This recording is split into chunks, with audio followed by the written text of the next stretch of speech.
Olá, queridos, a paz do Senhor, bom dia a todos, que alegria. Nós queremos mais uma vez agradecer ao Pai Eterno por esta manhã e aqui estamos juntos para glorificar a Deus, né? Nós vamos cantar o hino da nossa harpa cristã, vamos lá.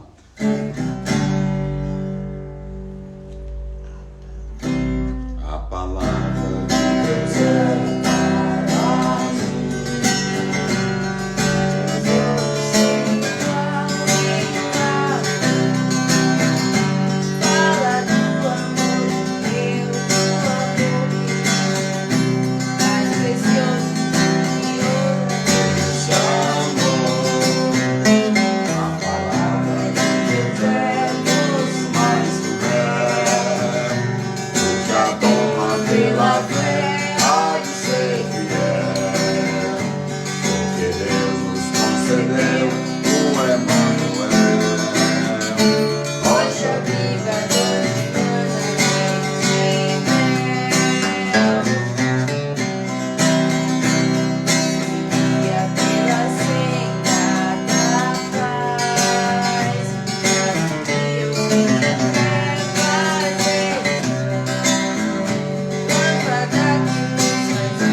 Levítico 11, verso 1, né?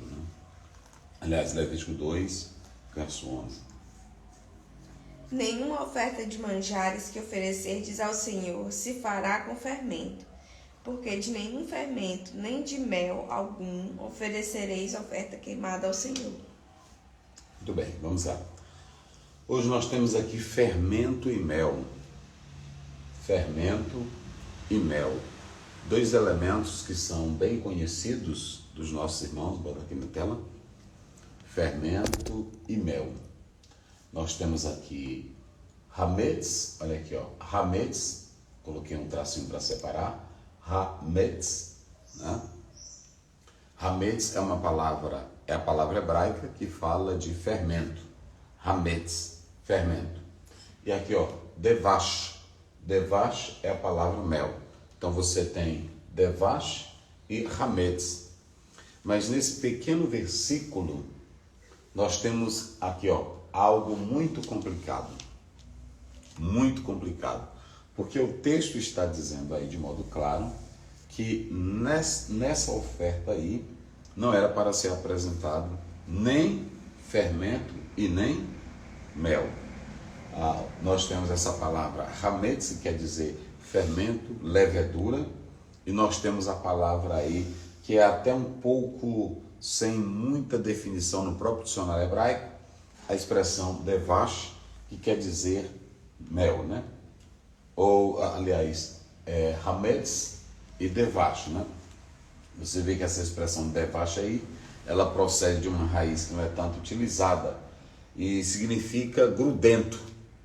Mel, enquanto que o fermento fala de fermentação de levedura, o mel fala de algo grudento.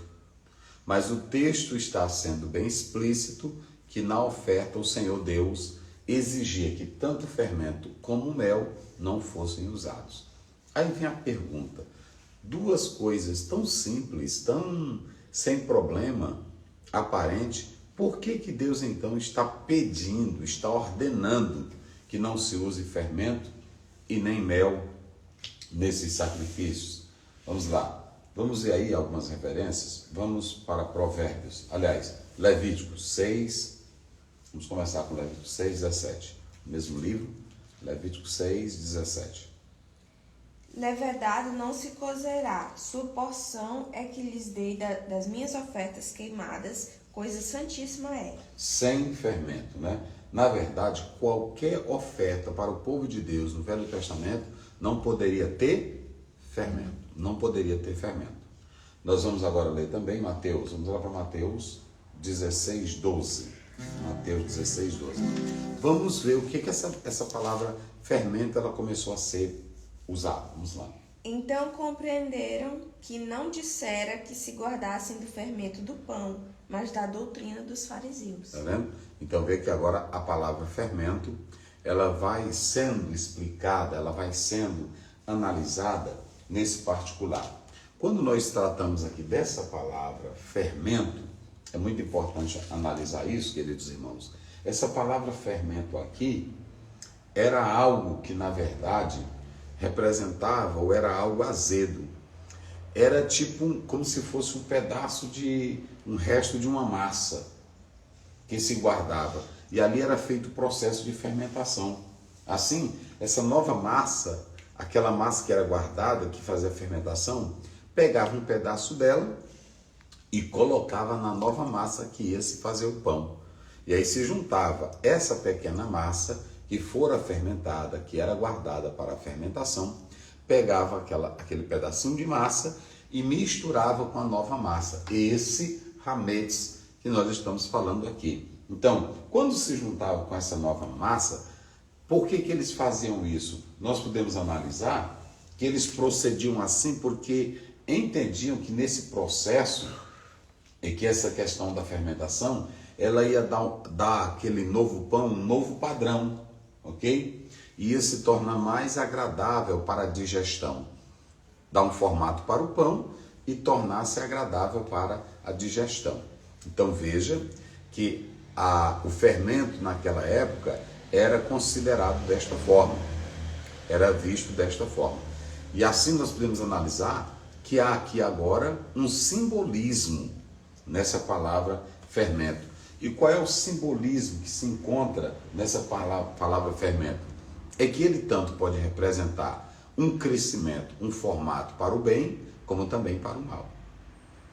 Aí você tem agora o uso dessa palavra fermento e por que na verdade Deus estava proibindo o uso do fermento e o uso do mel. Nós estamos primeiramente falando aqui do fermento. Já falamos o que era, pegar aquela massa que era guardada, e aí aquela massa passava pelo processo de fermentação, e quando se ia fazer um novo pão para dar um formato bonito, um formato gostoso, aí digestivo, pegava aquele pedaço de massa e colocava nessa nova massa para dar esse formato. Então, dava a ideia de inchar, dava a ideia de crescimento, e isso poderia ser tanto para o bem como também para o mal. Só para vocês terem uma ideia, vamos ler aí 1 Coríntios 5, verso 8. 1 Coríntios 5, 8. Nós vamos meditando aqui na palavra do Senhor. E olha o que diz agora em 1 Coríntios 5, 8. Olha o apóstolo São Paulo falando. Pelo que façamos festa, não com fermento velho, nem com fermento da maldade e da malícia, mas com os asmos da sinceridade e da verdade. Veja que o apóstolo São Paulo agora ele está mostrando o lado positivo e o lado negativo do fermento.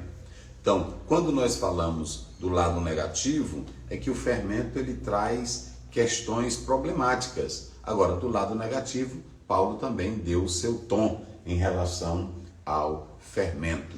Nós podemos ver aí, vamos ver Mateus 13, 33. Só para vocês analisarem o fermento ao lado positivo. Vamos lá. Outra parábola lhes disse: o reino dos céus é semelhante ao fermento que uma mulher toma e introduz em 3 medidas de farinha, Sim. até que tudo esteja levedado. Está vendo? Aí o que acontece? Tudo isso que Jesus disse, é para continuar? Não, só do 13. Lê de novo, do 33. 33. O reino dos céus é semelhante ao fermento. Olha, ele está comparando o reino dos céus semelhante ao fermento. Por quê? Porque o fermento ele vai dar uma ideia de crescimento, é aquilo que ele faz com o pão. Então aqui está no lado positivo. É um tempero que a mulher usava naquela época. Então você tem o lado do bem e você tem o lado do mal. Vamos lá para Gálatas 5, verso 9. Gálatas, capítulo 5, verso 9. Olha o que diz a palavra do Senhor Deus. Vamos lá. Gálatas 5, verso 9.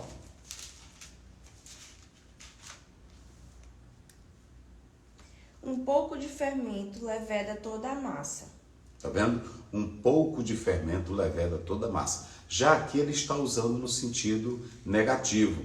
Às vezes a pessoa pode colocar uma pitadinha de fermento e trazer várias e diversas complicações. Essa é a razão de Paulo dizer: um pouco de fermento leveda toda a massa. Ok? Então, nós podemos analisar que a Bíblia, ela faz uso aí de diversas concepções para a palavra fermento. Pode ser negativo e pode ser positivo. Doutrina falsa, doutrina errada, pode falar de fermento. Vida falsa, vida mentirosa, vida enganada, na verdade pode falar de fermento. Então você tem vários elementos para essa palavra fermento. Agora, o texto é bem claro, Deus ele está proibindo o uso de fermento nos holocaustos, nas ofertas do povo de Deus. Agora vem a terceira questão, o mel. Uma palavra bonita, uma palavra linda, mas por que Deus proibiu mel? Até uma palavra doce, mel. Naquele tempo não tinha o açúcar como nós temos hoje. O açúcar do povo de Deus era o mel. O açúcar do povo de Deus era o mel. Então, veja que o mel aqui está sendo proibido. E a grande questão dos estudiosos, por isso que eu coloquei aqui, algo complicado, a maior questão dos estudiosos, que até hoje não se sabe, é porque que Deus estava proibindo o uso do fermento e o uso do mel no sacrifício.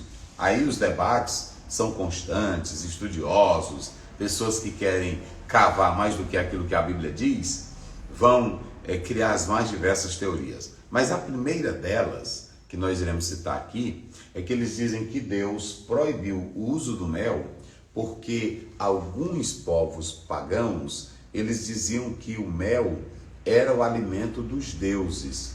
Era o alimento dos deuses. Por isso colocava nos sacrifícios daquela época.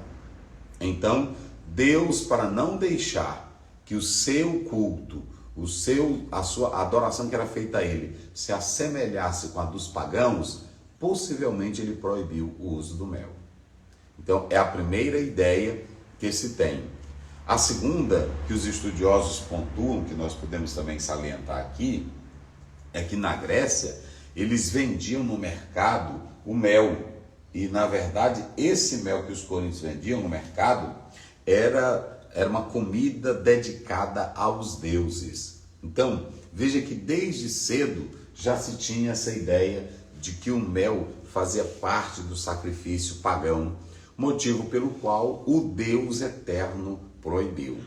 Veja como é lindo, nós temos duas aplicações aqui. A primeira é o fermento. Quando Paulo diz: tirai de vós o fermento velho para que sejais nova massa, ele está dizendo que a massa para Deus não precisa do pedaço do fermento velho só para ter inchaço, só para se tornar agradável. Ele está dizendo: tirai de vós o fermento velho. Ele está dizendo a vida velha, pecaminosa. Às vezes nós temos pregadores que se tornaram filósofos. Nós temos pregadores que usam argumentos lógicos para apresentar a palavra de uma forma que é até bonito, que é doce. E alguns até dizem assim: a pessoa tem que ter uma palavra de amor, a pessoa tem que ter uma palavra de compaixão. E é verdade, a Bíblia tem palavra de amor, tem de compaixão. Mas quando você vai para Atos 17, a Bíblia diz que Paulo pregou sobre a ressurreição. Paulo pregou sobre o julgamento final e muitos não quiseram ouvir a mensagem dele. Deu para entender? A mensagem da Bíblia, ela é mel, mas ela também revela que nós precisamos deixar a velha massa, a massa fermentada, a massa que nos incha. Às vezes está todo bonito, mas é uma massa velha, cheia de pecado. É como eu falei ontem, só tem obras carnais, mentira, aparência, falsidade. Então, é um pão que incha, mas é um inchar que na verdade é doença. Na verdade é doença. Um dia desse eu visitando uma pessoa, e aí ele disse que tiraram não sei quantos líquidos do corpo dele, que estava inchado, e esse inchaço já estava atingindo até o coração. Veja bem, inchaço sempre é prejudicial. Quem se incha com a fama, quem se incha com a glória, quem se incha com os louvores, quem se incha com aquela pessoa que diz, eita, tu é o cara que hoje está na moda, tu é o cara, pronto, tu já teve tantos acessos, tu já teve, isso é muito perigoso. Por que é perigoso? Quando algo vem para Deus e é de Deus e você deixa Deus, a pessoa diz, pastor, o senhor trouxe uma boa palavra, amém, irmãos, eu fico feliz de vê-la dedicada na obra e de estar ouvindo a palavra, isso é maravilhoso. Um irmão que diz assim, olha, eu espalhei essa mensagem aqui bíblica, eu achei interessante, é uma forma de evangelização. Agora, nós somos contra aquelas pessoas que querem usar de artifício, que querem usar de manobras com internet, e até mesmo na igreja, não precisa só de internet. Quem não tem coração puro é ruim, tanto na igreja como na internet. O que nós estamos falando aqui é que você não pode se inchar. Não pode se inchar. Um inchado eu sei, um inchado eu posso, um inchado eu entendo. Um inchar, quem manda nisso aí sou eu. Um inchar, eu manjo desse assunto. Diferentemente de Paulo, 2 Coríntios 12:9. E disse-me, a minha graça te basta, porque o meu poder se aperfeiçoa na fraqueza. De boa vontade, pois me gloriarei nas minhas fraquezas, para que em mim habite o poder de Deus. Olha o que Paulo diz. Paulo já era o contrário. Ele estava feliz, era da fraqueza dele, e não do poder. Paulo nunca se inchava quando ele vai dizer em Efésios 3, que Deus revelou o mistério que estava oculto, o mistério de judeus e gentios para a salvação. Olha como é que ele diz, a mim, o mínimo, o menor dos apóstolos, coube esta graça.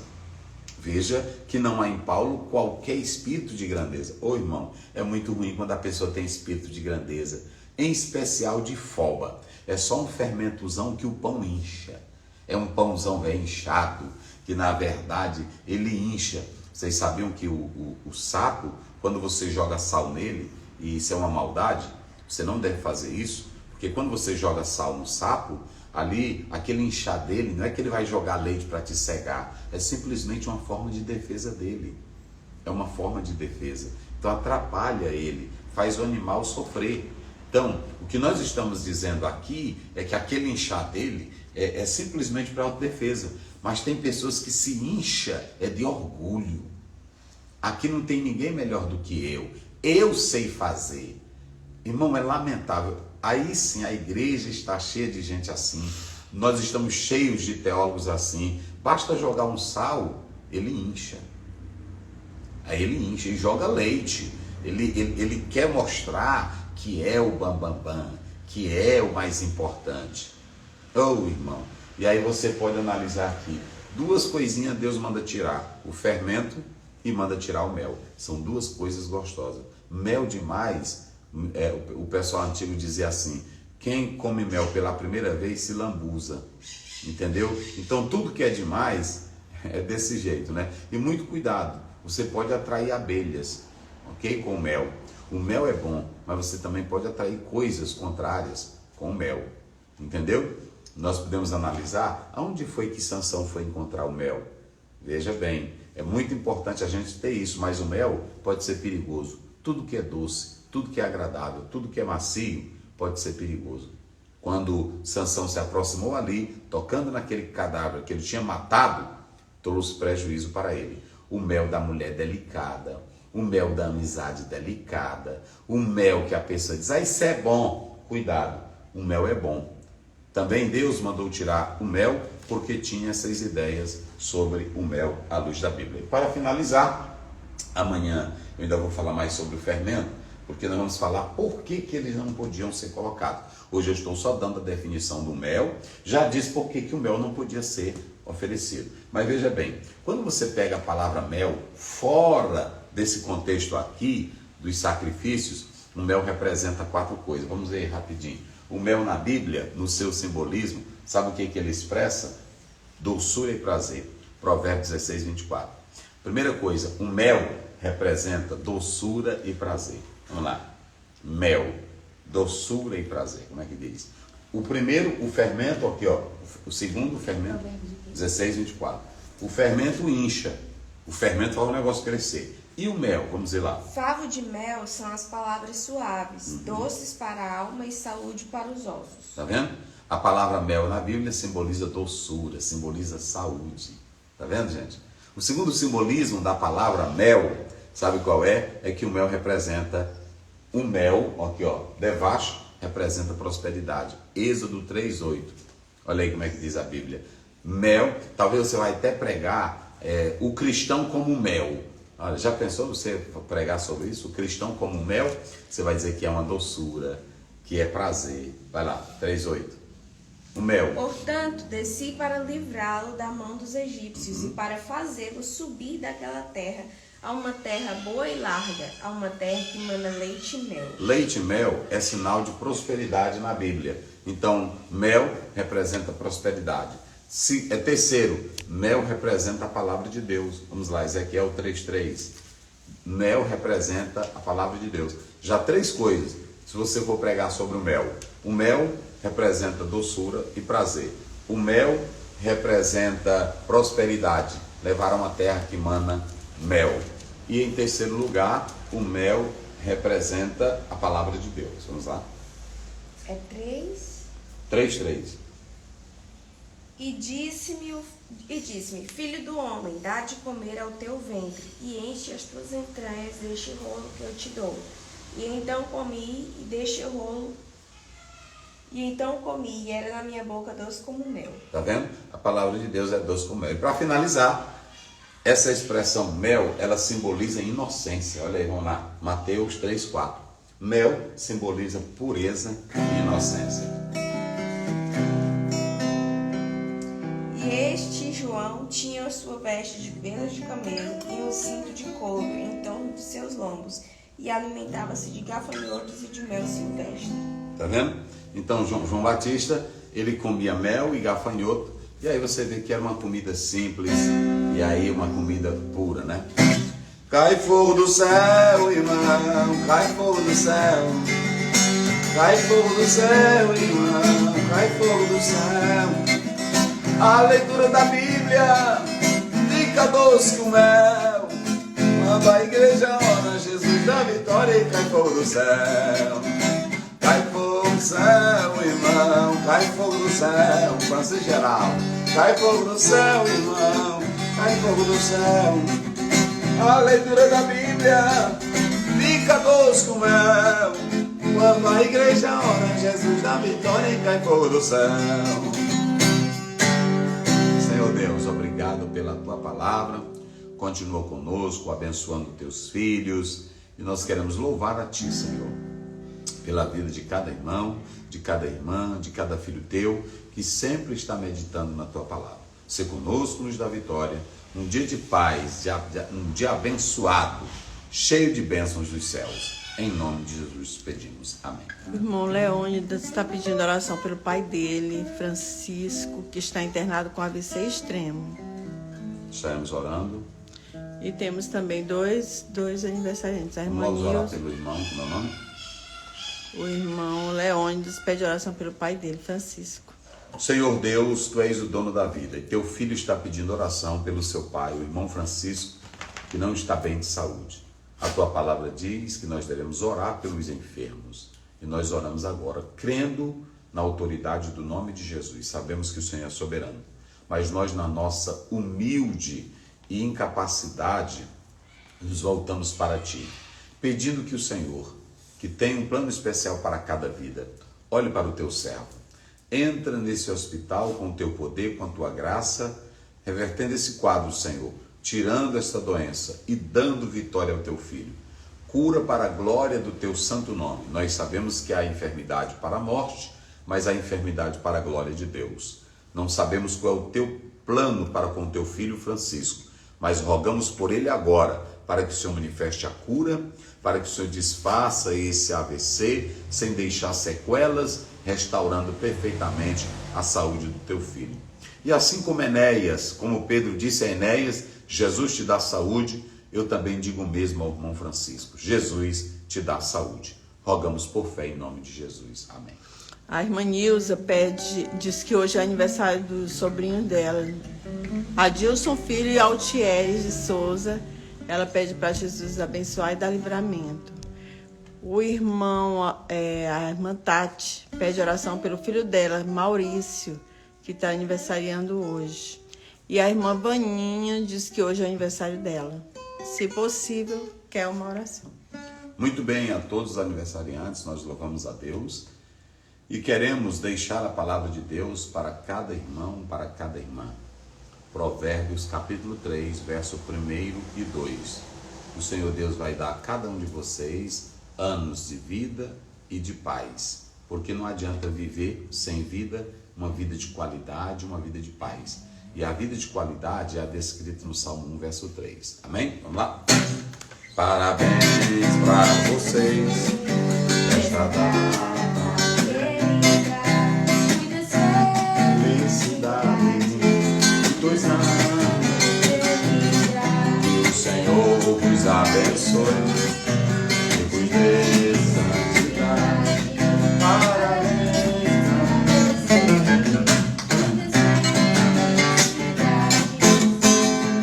Senhor Deus, Pai querido, santo e eterno, rogamos em favor dos teus filhos que completam mais um ano de vida. Traz paz, prosperidade. Senhor, que eles vivam cada instante, cada momento, chamando a Ti, para que domine suas vidas, seus sonhos, projetos, porque assim como diz o salmista, nós iremos saltar muralhas. Da força, da saúde, da paz, prosperidade a cada um, e que esses dias sejam acrescentados, em nome de Jesus.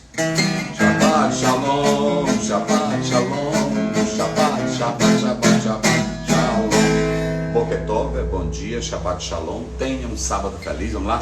Shabbat Shalom, hey, Shabbat Shalom, Shabbat, Shabbat, Shabbat, Shabbat Shalom, Shabbat, Shabbat, Shabbat, Shabbat Shalom, Shabbat, Shabbat, Shabbat, Shabbat Shalom, Shabbat Shalom, Shabbat Shalom, hey, Shabbat, Shabbat, Shabbat, Shabbat Shalom, Shabbat Shalom, hey, Shabbat Shalom, hey, Shabbat, Shabbat, Shabbat.